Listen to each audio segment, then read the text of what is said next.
고난주간 특별 저녁 기도의 마지막 날에 나오신 모든 분들 환영하고 축복합니다. 제가 아마 살면서 이렇게 많은 사람들 앞에서 설교하는 건 처음인 것 같아요. 그래서 굉장히 긴장이 되는 시간인데요. 네. 그리고 목사님 그 물을 저기 있길래 제 건 줄 알고 제가 한 모금 했습니다. 입을 대고 마셨거든요. 네, 혹시 몰라서 말씀드립니다. 네, 제가 우리 사랑빛는 교회 온 지 한 2월에 왔으니까 한 3개월이 좀 지나고 있는데요. 그 동안에 여러분 아시는지 모르겠는데 굉장히 많은 루머가 있었습니다. 뭐 운동을 정말 잘한다, 축구를 정말 잘한다, 뭐 김철기 전도사님이랑 농구를 하는 걸 봤다, 뭐 그런데 뭐 저랑 축구 해보셨던 분들 잘 아시겠지만 공도 못 건드리고 그냥 왔거든요. 최근에 또 하나 들었어요. 그 박정혁 전도사가 좀 체격이 있는데 그건 다 몸이 안 좋아서 뭔가 건강에 뭔가 병이 있어서 저 사람이 좀 이렇게 살이 좀 찐 거다라고 제가 최근에 들었습니다. 네.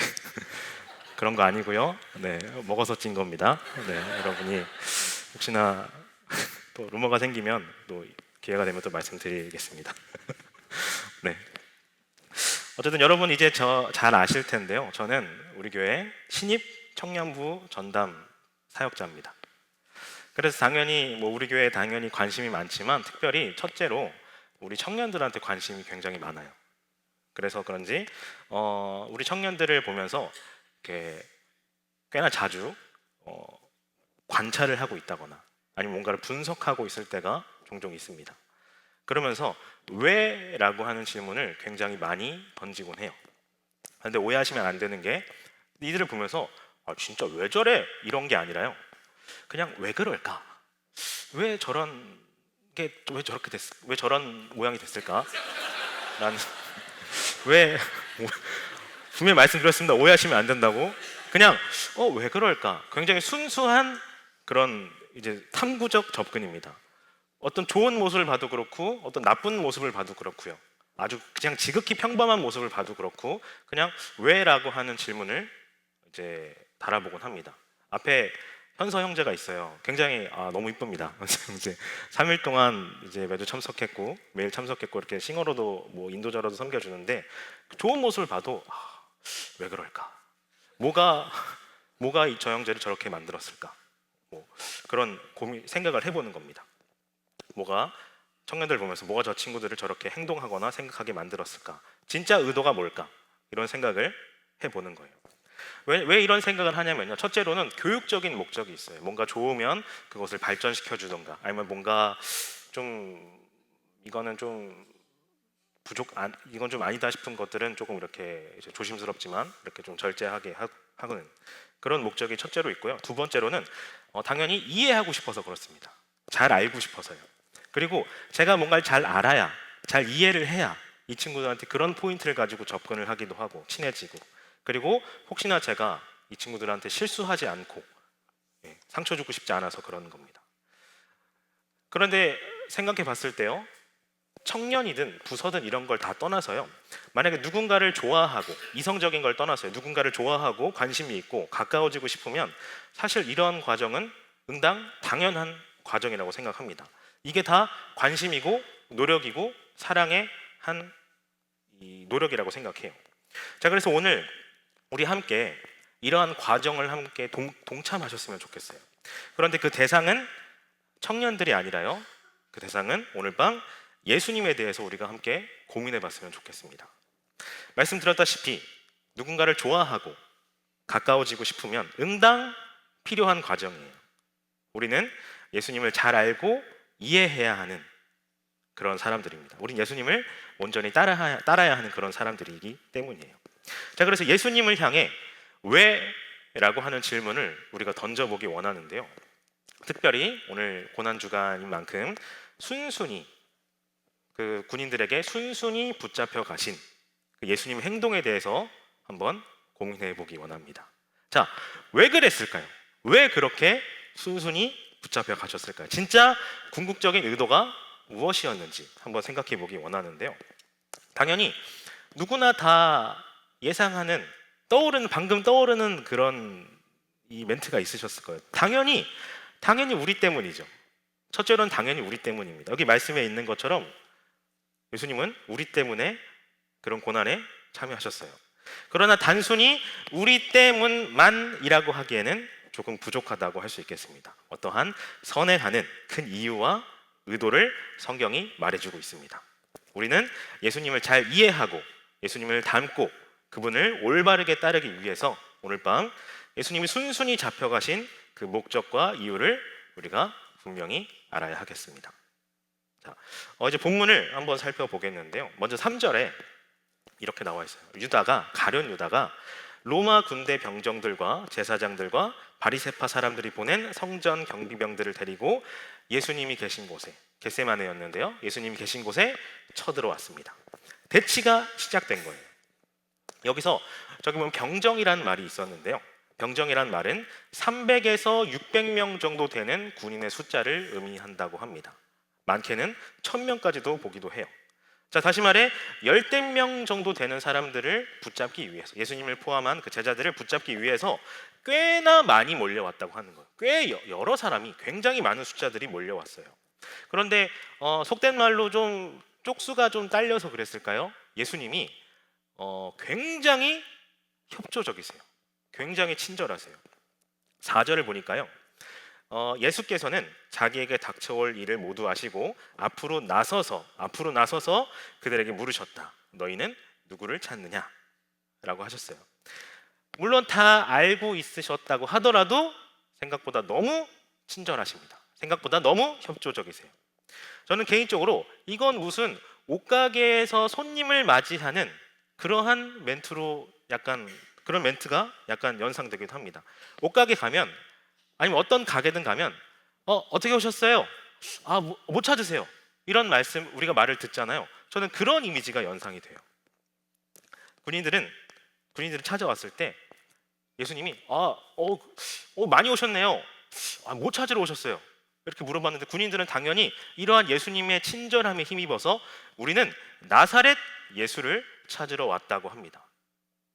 뭐 찾으러 오셨어요? 혹시 나사렛 예수 하나 있을까요? 이런 식이에요. 예수님은 당연히 저희 집에 당연히 있죠. 잘 찾아오셨습니다. 저희 집이 그게 유명한데 하면서 그 나사렛 예수가 바로 나다라고 말씀하셨죠. 내가 그 사람이다 라고 말씀하십니다. 자, 그런데 내가 그 사람이다라고 하면서 이어지는 그 뒤에 나타난 성경의 기록이 굉장히 오묘합니다. 굉장히 진귀해요. 6절을 계속 보면요, 예수님께서 내가 그 사람이다 라고 하셨고요, 하고 말씀하시니 그 뒤가 보니까요, 그들은 뒤로 물러나서 땅에 쓰러졌다 라고 합니다. 여러분, 그냥 소개만 했는데, 내가 그 나사렛 예수야 라고 소개만 했는데 뒤로 나가 떨어졌다고 하는 거예요. 굉장히 기묘한 일입니다. 오늘 설교자가 누군가요? 박정혁 전도사입니다. 여러분, 제가 그 사람입니다.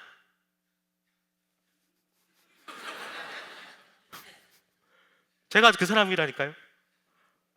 어떻게 이 말을 했는데 쓰러질 수가 있죠? 예수님이 엄청 강권으로 내가 막 이렇게 소리를 지르신 것도 아닐 텐데 어떻게 이런 일이 일어날 수가 있죠?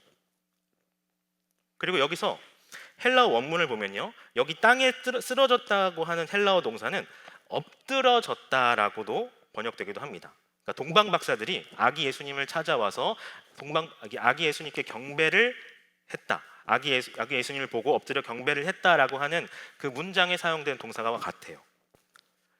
엎드려졌다. 그러면은 뭔가 더 이상해지기 시작합니다. 여러분, 이거 무슨 NG 장면 같지 않나요? 연극 같은데, 아니 잡으러 와놓고서는, 부체포하려고 와놓고서는 갑자기 엎드려서 경배를 하면 어떡해요? 이건 마치 만약에 이게 어떤 연극이었다면, 공연이었다고 하면요, 예수님이 야, 지금 체포 장면이야, 체포 장면. 엎드리는 거는 계시록에서 하는 거야. 이런 식으로 군인 배우들을 이렇게 다독였을지도 모릅니다. 그거 아니라고. 그리고 계속 말씀드리지만 예수님은 아주 친절하셨어요. 엄청 막 적대적이시지 않으셨어요. 아주 친절하셨고 협조적이셨어요. 심지어 뭐 무기를 꺼내 든 것도 아니고요. 뭔지는 모르겠지만 현재 군인들은 예수님께 압도당하고 있었습니다. 자, 그래서 예수님이 다시 물어봐줘요. 막 나 뒹굴고 막 엎드려지고 막 난리가 났으니까 예수님이 다시 막 정신을 차리게 해줘요. 자, 친구들, 자, 너네가 왜 왔을까? 자, 생각해봐. 너네가 왜 왔을까? 너네가 많이 몰려왔네? 너 왜 왔지? 너네가 누구 찾으러 왔잖아. 저기 친구들, 누구를 찾으러 왔을까? 라고 합니다. 7절에 보면은 예수께서 그들에게 물으셨다. 너희는 누구를 찾느냐? 예수님이 그들의 임무를 다시 상기시켜 주십니다. 너네 나사렛 예수 찾으러 왔잖아 라고 말해주세요.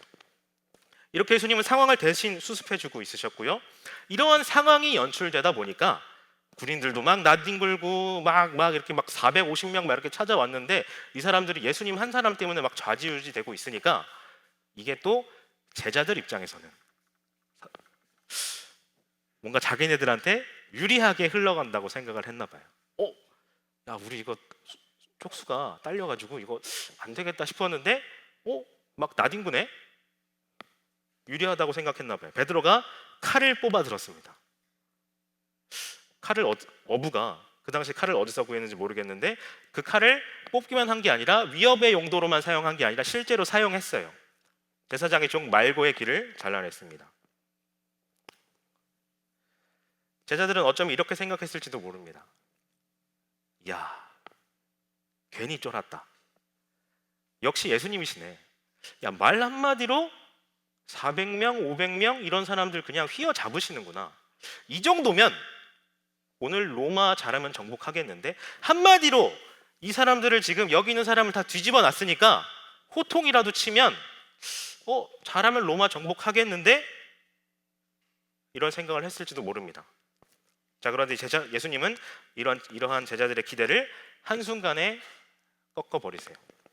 11절에서 이렇게 말씀하십니다. 그 칼을 칼집에서 꽂아라. 아버지께서 나에게 주신 이 잔을 내가 어찌 마시지 않겠느냐. 이 말씀 좀 잠깐 띄워주세요. 그 칼을 칼집에 꽂아라. 아버지께서 나에게 주신 이 잔을 내가 어찌 마시지 않겠느냐. 다시 말해서 오늘 밤 너희가 바라는 그런 역사는 일어나지 않을 거야. 나는 저항 없이 순순히 잡혀갈 거야. 왜냐하면 이게 중요합니다. 왜냐하면 아버지께서 주신 그 잔을 내가 마셔야 하거든. 아버지께서 주신 잔을 내가 오늘 취해야 하거든 이라고 말씀하고 계십니다. 그 당시 그 자리에서 누구도 이 말을 온전히 받아들이지 못했을 거라고 생각해요. 그리고 여기서 말하는 이 잔이라고 하는 표현이 오늘 제 설교 제목의 핵심 단어인데요. 여기 잔이라고 하는 표현은 당시에 상급자가 아랫사람한테 하다라는 그런 이미지와 뉘앙스를 가지고 있는 표현입니다. 자, 여러분, 그러면은 결국 예수님은 왜 그렇게 순순히 잡혀가셨는가? 왜냐하면 하나님께서 예수님에게 고난이라고 하는 사명을 하달하셨고요. 예수님은 그에 순종하기 위함이었다고 하는 겁니다. 순종. 여러분, 우리 때문에도 맞아요. 우리 때문에도 예수님이 그 고난과 순환을 겪으셨습니다. 그런데 우리 때문만은 아니에요. 하나님을 위해서였기도 합니다. 하나님께서 내리신 잔, 하나님께서 하달하신 십자가 사명에 순종하기 위함이라고 하는 겁니다. 그런 이유가 먼저 선행되고 있었어요. 순순히 붙잡히시고 신문 받으시고 구타당하고 십자가에 못 박혀서 죽을 때까지 그냥 박힌 상태로 조롱받던 그 모든 과정은 사실 순종의 과정이었던 겁니다. 하나님의 계획이니까, 하나님이 원하시니까, 하나님 때문에 기꺼이 하셨다고 하는 거예요.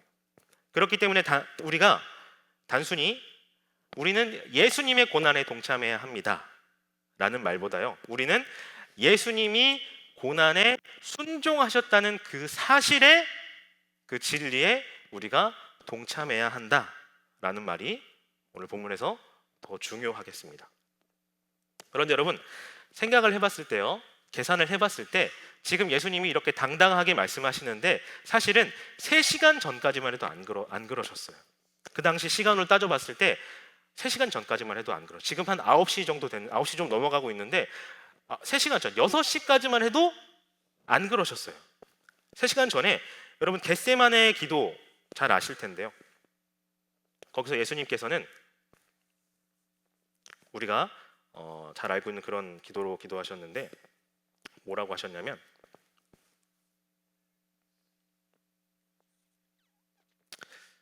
물론 아버지의 원대로라고 하는 그런 말도 하셨지만요. 이 잔을 나한테 옮겨 주시옵소서 라는 그런 기도도 하셨습니다. 땀방울이 핏방울이 될 때까지 이 기도를 하셨어요. 단순히 기도하는 중에 한 번 정도 언급한 게 아니라 이 기도를 굉장히 오래 하셨어요. 그리고 이 기도를 가지고 굉장히 씨름하셨습니다. 예수님은 분명히 하나님께 순종하셨지만요. 그 과정이 예수님은 분명히 하나님께 순종하셨지만 그 과정이 그리 순탄하진 않았습니다. 다시 말해 순종은 결코 쉬운 게 아니라고 하는 겁니다. 쉬운 순종은 없어요. 심지어 예수님한테도 쉬운 순종이란 건 없습니다. 제 학창 시절 이야기를 하나 들려드리려고 하는데요. 저는 좀 부유한 가정에서 태어나진 않았는데 고등학생 때 야자를 하고 저녁에 집에 걸어가고 있는데 아버지를 만났습니다. 집으로 같이 이렇게 조용히 걷다가 집에 거의 다 와서 아빠는 이미 술 한잔 하시고 들어오시는 것 같았어요. 아빠랑 같이 이렇게 걷다가 아빠가 우리 아들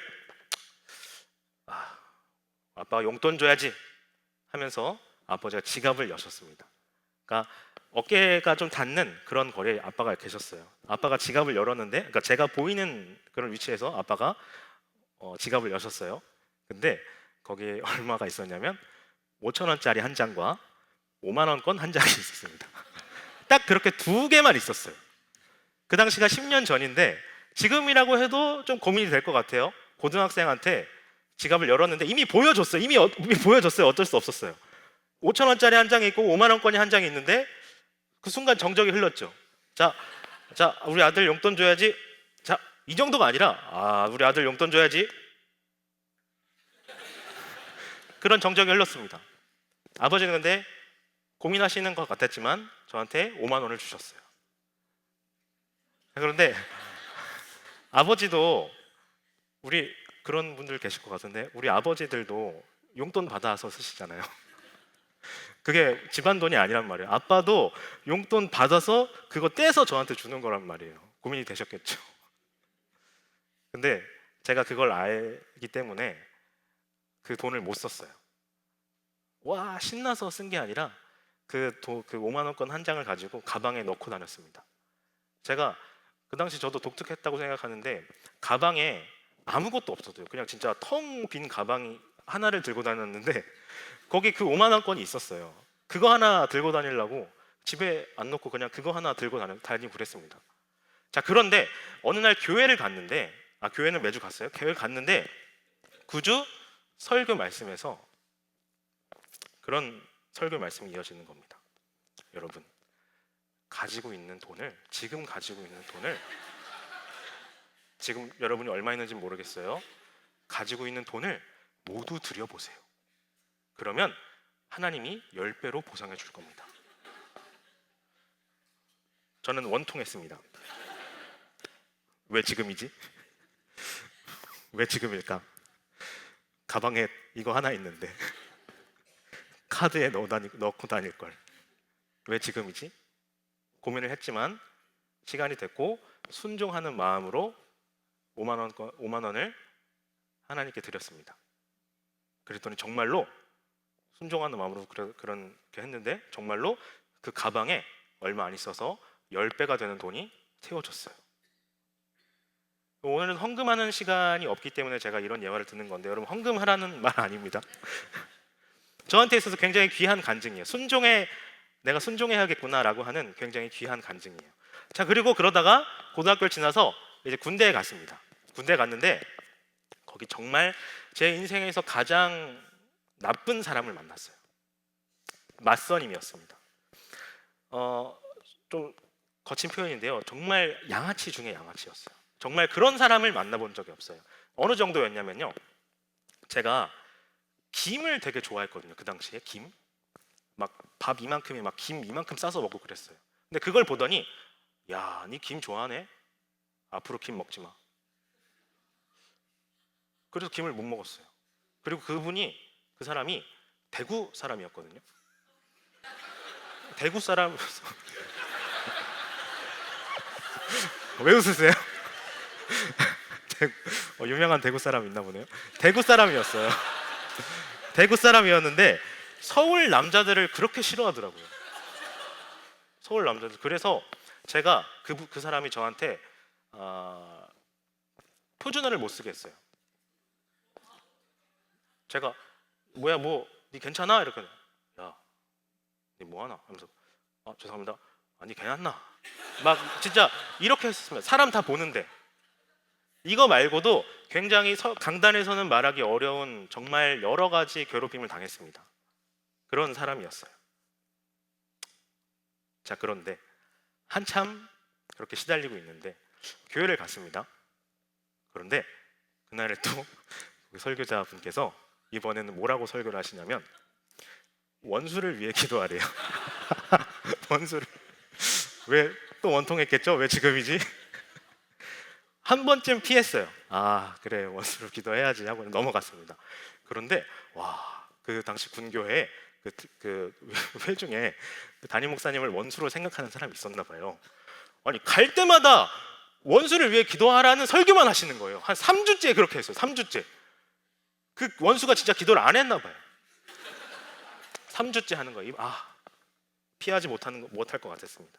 그러다 결국 순복하는 날이 있었어요. 순종하는 마음으로 중보를 했던 날이 있는데요. 제가 방금 말한 이 선임이 이번에 또 헬스 트레이너였어요. 헬스 트레이너. 그 사람 인생에 정말 정말 왜소한데 몸이 이랬거든요. 그러니까 이제 막 왜소해가지고 맨날 막 괴롭힘 당하고 막 맞고 다니다가 운동을 해서 이만큼 키워가지고 그게 그 사람 인생에 굉장히 중요한 부분이었습니다. 근데 어깨를 다쳤어요. 어깨를 다쳐서 병원에 갔더니 앞으로 운동을 못할 수도 있다. 그런 진단을 받은 겁니다. 그리고 이게 좀 심각해서 군 병원에서 치료를 받으며 거기서 제대해야 될 수도 있다고 일단은 그런 진단을 받았어요. 형제님들 혹시 예상되시나요? 그럼 땡큐죠. 와, 그렇게 괴롭힘을 당하는데 내가 그 사람이 군 병원에서 제대를 한다고? 이거 안 봐도 되는 거네? 제가 이 생각에 취했었기 때문일까요? 기도를 하기 시작했어요. 중보 기도를 하기 시작했어요. 하나님, 정확히 뭐라고 기도했는지는 이제 기억이 잘 안 나지만 하나님, 이 사람이 나를 정말 많이 괴롭히지만 그래도 이 사람을 위해서 순종하는 마음으로 중보합니다. 제가 봤을 때는 어떤 치료 과정을 위해서 기도했던 것 같은데 다음 날 아침에 그 선임을 만났는데 기적이 일어난 거예요. 저는 책으로만 봤는데 기적이 일어난 거예요. 어깨가 아파서 맨날 이러고 다니던 사람이 날아다니는 거예요, 어깨로. 저는 무슨 내가 치유의 은사가 나한테 있었나 싶은 그러한 순간이었어요. 그런데 아니었습니다. 혹시 기도 요청하지 마시기 바랍니다. 제가 허리 디스크가 이 병원에 입원하기도 하고 저는 또 이 담낭이 없거든요. 쓸개가 없어요. 이거 문제가 있어서 제거하는 수술도 받았었는데 그때 하도 아파서 기도를 해봤지만 아무 소용 없었습니다. 자, 어쨌든 그 사람이 이제 내가 중보를 했더니 갑자기 씻은 듯이 나왔다는 거예요. 어제까지만 해도 이 사람이 군 병원에 가서 치료를 받으면서 거기서 제대를 해야 될 수도 있다고 했는데 씻은 듯이 나왔고요. 정말 청천벽력 같은 소리는 이 사람이 이제 군 병원에 안 가도 된다고 하는 거예요. 예상이 되시나요? 그럼 어떡하지? 내가 그 사람이 군 병원 간다고 해서 정말 좋았었는데 그래서 내가 기도한 건데 그럼 이제 그 지옥 같은 시간을 또 다시 보내야 되는 건가? 너무 원통했습니다. 이게 도대체 어떻게 된 일인지. 기적이 일어나서 뭔가 신기했는데 이거 다시 나한테는 또 이게 굉장히 불길한 이런 일이 시작된 거예요. 너무 답답했고 이걸 내가 어떻게 받아들여야 하나 고민했는데 시간이 지나 보니까 알 수 있었어요. 그 사람이 아까 말씀드렸는데 그 운동하는 게 그 사람 인생에 정말 중요하다고 했잖아요. 이 사람이 이제는 이제 쉬는 시간만 되면 가서 헬스를 하고 있는 거예요. 맨날. 그리고 자기가 좋아하는 걸 하게 되니까, 자기가 사랑하는 걸 하게 되니까 이제 괴롭히질 않더라고요. 그래서 서로 안 건드리고 잘 군생활을 보냈었습니다. 그래서 제가 알게 된 거예요. 와, 순종이 죄송합니다.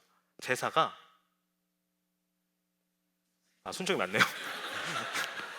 순종이 제사보다 낫구나 라고 하는 그런 귀한 교훈을 얻은 그런 귀한 간증이었습니다. 그런 경험이었습니다. 자, 그런데 여러분, 이렇게 어렸을 때부터 삶 가운데 이런 귀한 간증이 있으면, 이런 간증이 계속해서 이어지면 순종의 사람이 돼 있을 것 같잖아요. 순종을 잘하는 사람이 돼 있을 것 같잖아요. 전혀 그렇지 않아요. 왜냐하면 얼마 살아보지 않은 제가 봐도 순종이라는 건 너무 어려운 일입니다. 순종은 늘 어려워요. 이 세상에 쉬운 순종이란 없습니다. 그리고 예수님도 마찬가지셨어요. 40일간 육체적으로 정신적으로 사단의 유혹도 참아내 보셨고요. 늘 성령님과 동행하는 삶도 살아내셨어요.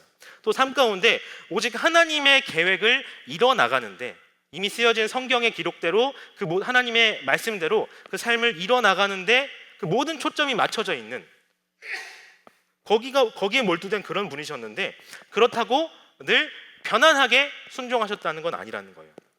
그래서 어느 날은 하나님, 나 이거 못하겠어요. 하나님, 나 이거 못하겠는데요. 이 잔을 옮겨주시옵소서 라는 기도도 입에서 나오셨던 겁니다. 자, 그러나 예수님은 우리를 위해 결국 결단하셨고요. 군인들에게 순순히 붙잡혀 가셨습니다. 순순히 순종하셨어요. 자, 그런데 여기서 우리가 놓치면 안 되는 포인트가 있는데 그 가운데 기도가 있었다는 사실입니다. 순종하는 가운데, 그 어려운 순종을 하는 가운데, 예수님한테도 순종이 어려운데 그 과정 가운데 기도가 있었다고 하는 거예요. 분명히 기도가 있었습니다. 우리도 예수님처럼 순종하며 살아야죠. 예수님을 따라, 예수님이 고난에 순종하셨던 그 삶을 따라 우리도 그것에 동참해야죠. 그러나 우리도 마찬가지로 예수님처럼 기도 없이는 불가능하다는 사실을 우리가 잊으면 안 되겠습니다. 순종함으로 순순히 잡혀가던 그 일 이전에 땀방울이 핏방울처럼 떨어지는 처절한 기도가 있었습니다. 그것을 붙잡는, 씨름하는 그런 처절한 기도가 있었습니다. 그 기도 가운데 전적으로 결단하셨고요. 기도가 있었기 때문에 순순히 붙잡혀 가셨고, 기도의 시간이 있었기 때문에 십자가에 달려있는 그 순간에도 엘리 엘리 라마 사막다니, 하나님 어떻게 나를 버리십니까? 하나님, 내가 이렇게 못에 박힌 게 보이지 않나요? 그 순간에도 예수님은 놓치지 않으셨어요. 이 모든 과정 가운데 기도가 있었습니다. 이 시간 잠시 반주가 이어지는 가운데 우리 함께 고민해 보기 원합니다. 예수님도 하기 싫은 게 있었지만 기도하며 이겨내셨습니다. 어쩌면 기도한다고 달라질 게 없다는 사실을 예수님은 아셨을 텐데도요, 예수님은 그럼에도 불구하고 기도하셨습니다. 이 시간 우리도 예수님을 따라 그 기도에 순종하기 원합니다. 함께 결단하기 원합니다. 하나님, 순종의 사람이 되게 하여 주시옵소서. 그리고 그러기 위해서 기도의 사람이 되게 하여 주시옵소서. 하나님, 바쁜 와중에도 하나님의 말씀을 가까이 하는 일, 가끔은 아무 소용 없어 보이지만 그럼에도 불구하고 기도하는 일, 매주 선포되는 말씀과 메시지를 내 삶에 적용하는 일, 조금 손해보더라도 예수님을 의식하면서 감수하는 일, 나에게 무례하고 상처 주는 사람들에게조차 내가 기꺼이 희생하는 일, 우리에게 이렇게 많은 십자가가 주어져 있습니다. 예수님처럼 기도하며 순종하며 그 십자가를 기꺼이 지겠다고 이 시간 하나님 앞에 결단하며 함께 기도로 나아가기 원합니다. 기도합니다.